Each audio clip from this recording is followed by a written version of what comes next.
नमस्कार छात्र छात्राओं। प्रथम वर्ष के द्वितीय प्रश्न पत्र मानव भूगोलिक कक्षा में आपका स्वागत है। इससे पहले छुट्टियों से पहले हम लोग अपनी मानव पर्यावरण संबंध पढ़ रहे थे, जिसमें हमने देखा था 3 पक्ष है: अनुकूलन, संशोधन और मानवीय छाट। इसी कक्षा को हम आगे बढ़ाते हुए हमने देखा था कि अनुकूलन का मतलब है कि अडेप्ट कर लेना, उसके साथ समायोजित हो जाना या पर्यावरण की रंग में रंग जाना, जिसे हम कह सकते हैं कि जो प्रकृति के रंग में रंग जाना, जैसे प्रकृति चाहती है वैसे जीना। ये जो विचारधारा थी वो नियतिवाद कहलाई। जो प्रकृति ने हमारे लिए नियत कर दिया है, जो ईश्वर ने हमारे लिए नियत कर दिया है, उसको एकीकार करना या उसको स्वीकार करना नियतिवाद कहलाया। इसके बाद इसी के विरोध स्वरूप एक विचारधारा उभरी फ्रांस में, और वो संभववाद कहलाई। ये वो समय था छात्र छात्राओं, मैं आपको थोड़ा सा पीछे ले जाना चाहती हूँ, जब फ्रांस और जर्मनी सेकेंड वर्ल्ड वॉर के बाद बहुत गहरे दुश्मन बन चुके थे और आपस में उनकी बेहद शत्रुता थी। ये शत्रुता वैसी ही थी जैसे कोल्ड वॉर के समय अमेरिका और रूस की थी। ये शत्रुता न केवल भूमि पर या राजनीतिक संबंधों में थी, बल्कि उनके हर पक्ष के अंदर ही शत्रुता दिखती थी। इवन जो वैचारिक जो क्षेत्र थे, यानी जो वैचारिक मामले थे, जो अध्ययन के मामले थे, उसमें भी ये शत्रुता दिखती थी। अगर फ्रेंच जर्मन कुछ विचार लाता था तो फ्रेंच उसके अगेंस्ट में कोई विचार लाता था।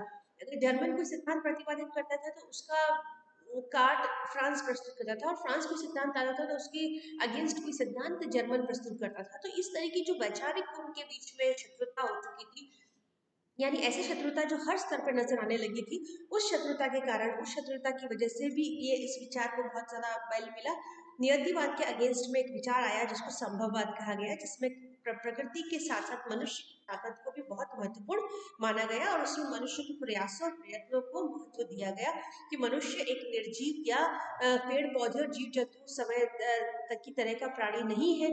वह एक बुद्धिमत्तापूर्ण प्राणी है, उसकी बुद्धि है, क्षमताएं हैं, और वो अपनी बुद्धि और क्षमता के हिसाब से प्रकृति जो कुछ उसको सब प्रस्तुत करती है, जो प्रकृति उसके सामने ऑप्शंस प्रस्तुत करती है, अपनी चॉइस और अपनी छांट के हिसाब से, अपनी इच्छा के हिसाब से वो उसमें से एक चॉइस ले लेता है। यानी मनुष्य अपने अनुसार प्रकृति के अंदर समायोजन करता है, प्रकृति के साथ अपनी लिंक बनाता है। जैसा प्रकृति देती है उसको वैसा का वैसा एक्सेप्ट नहीं करता, बल्कि प्रकृति जो ऑप्शंस उसके सामने लाती है, उस ऑप्शंस में से अपनी छांट से, अपनी जो चॉइस के हिसाब से वो चुनता है। यानी उसकी चॉइस इंपॉर्टेंट है, बाध्यता नहीं है। यानी प्रकृति की बाध्यता नहीं है उस पर, उसकी खुद की चॉइस बहुत इंपॉर्टेंट है, और वो जो करता है वो अपनी चॉइस के हिसाब से करता है। तो जो संभववाद की जो परिभाषा आई, जो उस परिभाषा को थोड़ा सा मैं शब्दों में बताऊंगी। प्रकृति में कहीं भी अनिवार्यता नहीं है, यानी कंपल्शन कहीं नहीं है, बल्कि सर्वत्र संभावनाएं हैं। मनुष्य इन संभावनाओं का स्वामी है और उसका उपयोग अपने निर्णय के अनुसार करता है। यानी उसके अंदर एक निर्णय की क्षमता यानी बुद्धि है, और जो कुछ पॉसिबिलिटी उसको नजर आती है उस पॉसिबिलिटी को वो यूज करता है। जैसे अगर उसको अच्छी मिट्टी मिल रही है कहीं पर, तो वो पानी नहीं है, तो वो अपनी एबिलिटीज को यूज करके पानी अवेलेबल करा लेगा, कहीं से नहर ले आएगा, बांध बना लेगा, भूमिगत जल का इस्तेमाल कर लेगा, किसी भी तरीके से वो उस जो ऑप्शन मिल रहा है, संभावना जो उसको मिल रही है मिट्टी की, उसको अवेल कर लेगा। जैसे पश्चिमी राजस्थान में हमने देखा कि जब इंदिरा गांधी नहर नहीं खुदी थी, उससे पहले वहां पर पानी की समस्या की वजह से खेती नहीं हो पाती थी, परंतु जैसे ही इंदिरा गांधी कैनाल बनी, हिमालय का पानी वहां पर पहुंचने लगा और साल भर पहुंचने लगा, तो वहां रेगिस्तान की जगह हरे भरे खेत दिखने लगे और बहुत ज्यादा प्लांटेशन हो गया, जिससे वहां के टेम्परेचर में भी बहुत असर आया। वहां पर जो लोगों की संख्या कम थी वो बहुत बढ़ गई, और अब अच्छा खासा घना बसा हुआ क्षेत्र बन चुका है। तो ये संभावना जो मिट्टी की थी, वहां की मिट्टी अच्छी थी, मिट्टी खराब नहीं थी, खारी मिट्टी नहीं थी। उस मिट्टी की जो संभावना है उसने यूज कर ली, और उसमें हालांकि अगर वो प्रकृति के अनुसार ही चलता तो उससे भेड़ पाल सकता था, वहां पर भेड़ बकरी जानवर गाय पाल सकता था, और कुछ भी नहीं कर सकता था, उनको चरा चरा के अपना काम कर सकता था। परंतु उसने जो ऑप्शंस अपने लिए चुना वो खेती चुना, और उसके लिए उसने पानी अवेलेबल करा लिया, और अवेलेबल करा के, और वो अवेलेबल कैसे हुआ, उसकी बुद्धि से। तो वो अवेलेबल कराकर उसने उसको खेती लायक जमीन बना लिया, और आज वो हरे भरे खेत बन चुके हैं, और वहां पर अपार संभावनाएं हैं खेती की। अब जब इसका विकास जो हुआ, तो इसकी जो पृष्ठभूमि थी वो नियतिवाद था। यानी नियतिवाद ने जो कहा था कि मनुष्य तो मोम का पुतला है, मिट्टी की गुड़िया है, जो मिट्टी इस मिट्टी से ही बनकर उस मिट्टी में ही मिल जाएगी। ये जो विचार उनका आया था, उसके विरोध स्वरूप ये विचार आया, जिसमें नियतिवाद को ने जो प्रकृति को सब कुछ बता दिया, सब कुछ प्रकृति ही है, हम तो कुछ भी नहीं है उसके आगे, हम तो अपनी कोई एग्जिस्टेंस रखते ही नहीं है, उसका वो एक तो उसने विरोध किया।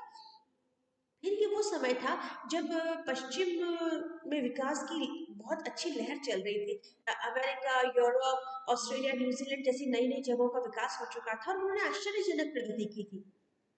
ये वो जगह थी, अमेरिका आप जानते हैं, ये वो जगह थी जहाँ रेड इंडियंस रहते थे, बहुत ही नोमैडिक तरीके से, यानी बिल्कुल आदिम तरीके से वो रहते थे, बहुत संसाधन थे वहाँ पर मगर वो उसका यूज नहीं कर पा रहे थे। ऑस्ट्रेलिया, न्यूजीलैंड ऐसे बेजान पड़े हुए क्षेत्र थे जहाँ पर ना कोई रहता था, ना कोई वहाँ काम होता था, परंतु इन लोग वहाँ जो यूरोप के लोग जाकर बसे, उन्होंने उसको जन्नत बना दिया। वहाँ के संसाधनों का इस्तेमाल अपनी बुद्धि और तकनीक के हिसाब से करके वहाँ को विकास की एक नई नई ऊंचाइयां पहुंचा दी। तो एक बहुत बड़ा उदाहरण बना कि ऐसा नहीं है, अगर आप में क्षमता है, बुद्धि है, कौशल है और तकनीक है, तो आप अपनी जो संसाधन संसाधन तो पहले भी थे, संसाधन कई नए तो आए नहीं थे। अमेरिका में जो प्राकृतिक संसाधन थे, वनस्पति, खनिज, जो वहाँ की मिट्टी है, पानी है, वो सब पहले भी था, वो नया तो नहीं था, परंतु उसका इस्तेमाल यूरोप के लोगों ने किया और अमेरिका आज सबसे सशक्तिशाली और संसाधन संपन्न देश बन गया। ऑस्ट्रेलिया और न्यूजीलैंड की भी यही कहानी थी, वहाँ लोग उसको इस्तेमाल नहीं कर पाते थे, वहाँ लोग ही नहीं थे, तो इन्होंने उसका इस्तेमाल किया और उसको जन्नत बना दिया और विकास की नई नई ऊंचाइयों पे पहुंचा दिया। जापान एक बहुत अच्छा उदाहरण है, हम लोग सेकेंड ईयर में जापान को पढ़ेंगे तब देखेंगे कि जापान में एक प्राकृतिक संसाधन के नाम पे कुछ भी नहीं है, लगभग न के बराबर है। छोटा सा देश है, सब तरफ पानी ही पानी है, छोटे छोटे द्वीपों से मिलकर बना है, जिसमें अधिकतर जो भूमि है वो तो पहाड़ी है, बीच में पूरा जो जापान है वो पहाड़ी है और साइड में छोटे छोटे से मैदान है जिनको उसने यूज करके विश्व के सबसे विकसित देशों में से एक बना दिया है। और वो विकास किस पर हुआ है, वो प्रकृति पर नहीं हुआ है, वो विकास बहुत कुछ वहाँ के लोगों की क्षमता और तकनीक पर निर्भर करता है। तो इस विचार को सामने आया, उन्होंने कहा कि हम मनुष्य की जो यूज है वो जो मनुष्य की जो एबिलिटीज है उसको कम होकर के नहीं आन सकते। मानव प्रकृति का दास है, मानव पर प्रकृति का पूर्ण नियंत्रण है और मानव मोह का पुतला है। ऐसे शब्दों का उन्होंने प्रतिकार किया और उन्होंने कहा कि मानव की प्रकृति पर विजय, मानव द्वारा प्रकृति पर नियंत्रण और मानव की सर्वस्व चयन की सुविधा, इस तरह के शब्दों का इस्तेमाल किया, मतलब बिल्कुल अपोजिट। प्रकृति का दास की बजाय प्रकृति पर विजय, प्रकृति पे नियंत्रण की बजाय प्रकृति का मनुष्य पर पूर्ण नियंत्रण की बजाय मानव का प्रकृति पर नियंत्रण और मोम के पुतले की बजाय चट्टा चयन की सुविधा, ये सब वर्ड्स उन्होंने यूज किए। इसको जो देने वाले जो प्रमुख फ्रांसीसी इतिहासकार थे लुइस फेब्रे, लुसियन फेब्रे, उन्होंने ये सिद्धांत दिया, संभववाद का सबसे पहले नाम दिया और उन्होंने सबसे पहले विश्व को संभववाद शब्द दिया और उसकी विचारधारा से अवगत कराया।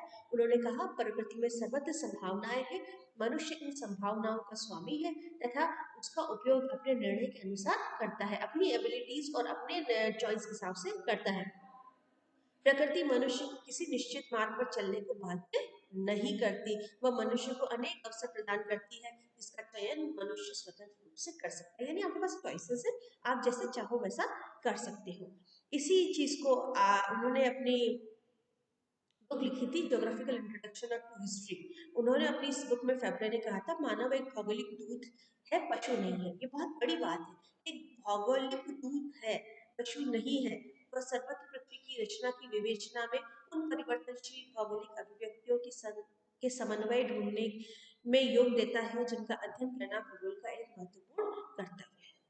इसके बाद जो दूसरे फ्रांसीसी विचारधारक थे जो प्रणेता माने जाते हैं इस विचार का और उसको विकसित करने और पोषित करने में जिनका बहुत बड़ा योगदान है और अपने आप में एक बड़े भौगोलिक भूगोलवेत्ता है और मानव भूगोल के विकास में इनका, और ये कह सकते हैं कि एक व्यवस्थित रूप से मानव भूगोल शुरू करने में जिनका सबसे बड़ा योगदान है वो है विडाल डी ला प्लाश। विडाल डी ला प्लाश ने कहा, इनको पितामह माना जाता है मानव भूगोल का और प्रणेता है ये इस विचारधारा के, जो हम जिसको संभववाद कहते हैं, इसके प्रबल समर्थक है। उन्होंने कहा प्रकृति एक सलाहकार से अधिक नहीं है, बहुत बड़ी बात है, इसको समझे आप। प्रकृति क्या है, एडवाइजर है, आपको एडवाइस दे सकती है, उस पर चलना ना चलना आपकी मर्जी है। जैसे आपके घर के बड़े आपको एडवाइस कर सकते हैं भाई ऐसा करो ऐसा नहीं करो, ऐसा नहीं कि वो डंडा लेके बैठ जाएगा नहीं ऐसा करना ही है। एक एज तक वो आपको समझाते नहीं करना ही है, फिर एक एज के बाद जब आप मैच्योर हो जाते हो तो लगता है कि आपकी निर्णय की क्षमता है, तो वो आपको कहते हैं कि हाँ ऐसा अच्छा है, ये कर सकते हो, आपकी चॉइस है, आप उसमें से क्या चुनना चाहते हो। तो उन्होंने कहा प्राकृतिक सलाहकार सटीक कुछ नहीं है, प्राकृतिक वातावरण के तत्व एक दूसरे से अंतर संबंधित है, उनके अंतर संबंधों का परिणाम एवं पारस्परिक संबंध है। मानवीय क्रियाओं को सार्वभौमिक एकता से सम्मिलित किया जाता है, किंतु मानवीय कार्य काव्य द्वारा निर्धारित नहीं होते, मतलब मनुष्य की जो काव्य और प्रकृति द्वारा सीधे निर्धारित नहीं होते।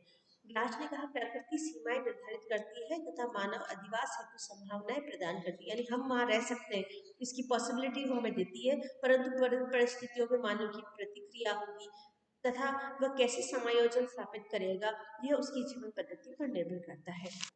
वो किसकी खुद की जीवन पद्धति, वो कितना योग्य है, कितना सक्षम है, इस पर निर्भर करता है कि वो कैसा रह पाता है। एक बहुत अच्छा उदाहरण है अफ्रीका का। अफ्रीका बहुत ही समृद्ध देश है संसाधनों की दृष्टि से, मगर इसकी जो सारी समृद्धि है वहाँ के जो लोग हैं उसका पूरा पूरा इस्तेमाल नहीं कर पाए, अधिकतर समय वो अपनी कबायली लड़ाइयों में ही गवा दिया, और आज भी वो बहुत ज्यादा इस मामले में पिछड़े हुए हैं। यूरोप की जो औपनिवेशिक ताकतें हैं उन्होंने वहां बस कर उसके संसाधनों का भरपूर प्रयोग किया, परंतु उन्होंने उस महाद्वीप को उतना विकसित नहीं किया, और वहाँ के लोग भी उसका उतना विकास नहीं कर पा रहे। अधिकतर जो अफ्रीका है वो लड़ाइयों और आंतरिक कलह में ही उलझा हुआ है और अपने संसाधनों का सही प्रयोग नहीं कर पा रहा। ऐसा नहीं है कि वो लोग सक्षम नहीं है, परंतु उनकी आपसी जो कबीले हैं, आपसी जो संप्रदाय हैं, उनके झगड़े ही उसको विकसित होने में बाधा बने हुए हैं। तो इस तरीके से मनुष्य में अगर क्षमता है तो वो मनुष्य प्रकृति की संभावना का इस्तेमाल कर सकता है। ब्रूस जो ब्लाच के शिष्य थे वो कट्टर समर्थक थे इस विचारधारा के, और उन्होंने कहा कि भौगोलिक तत्वों की व्याख्या मात्र भौगोलिक कारकों के परिप्रेक्ष्य में करना नितांत असंभव है। समय के परिवर्तन के साथ ही मानव की आवश्यकताएं बदलती रहती है, बढ़ती और जटिल होती है। तो इस तरह से उन्होंने कहा कि मनुष्य अपनी जो चॉइसेस है उसके हिसाब से परिवर्तनशील है, बदलता है, बढ़ता है, और अपने आप को उसके अनुसार ढालता रहता है। ईसा पर्मेन भी ऐसे विचारक थे जिन्होंने इसका समर्थन किया। कार्ल सावर, कई सारे अमेरिकी विचारक थे जिन्होंने इस विचारधारा का पूर्ण रूप से समर्थन किया और उन्होंने इसकी आगे बढ़ाया। अब जैसे हर विचार जब आता है तो उसकी कुछ प्रशंसा भी होती है, कुछ आलोचना भी होती है। अब इसने जैसे प्रकृति का दास वाले जो शब्द थे उसके बजाय प्रकृति के विजय के शब्द को इस्तेमाल किया। प्रकृति के नियंत्रण के उलट उन्होंने प्रकृति को नियंत्रित करने के शब्द का इस्तेमाल किया, जो सही नहीं था। आप ना तो प्रकृति को विजय कर सकते हो ना उसको नियंत्रित कर सकते हो, यानी प्रकृति को नियंत्रित और विजय करने की बातें नहीं करनी चाहिए, बल्कि प्रकृति के साथ सामंजस्य बिठाने की बात करनी चाहिए। और इस अतिवादी विचार की वजह से ही इस विचारधारा का बहुत ज्यादा क्रिटिसिज्म हुआ। उसमें कहा गया कि आप मनुष्य की जो क्षमताएं हैं वो तो बहुत महत्वपूर्ण है ही, परंतु प्रकृति को भी अनदेखा नहीं किया जा सकता। आपको प्रकृति के साथ अपना मेलजोल और सामंजस्य बना करके अपनी संभावनाओं को इस्तेमाल करना चाहिए। तो ये सारे विचार संभववाद के थे जिसने अपनी विचारों को आगे बढ़ाया, और इस तरह से ये विचार हमारे सामने निकल कर आया। अगली कक्षा में हम नवनिश्चयवाद पर चर्चा करेंगे। धन्यवाद।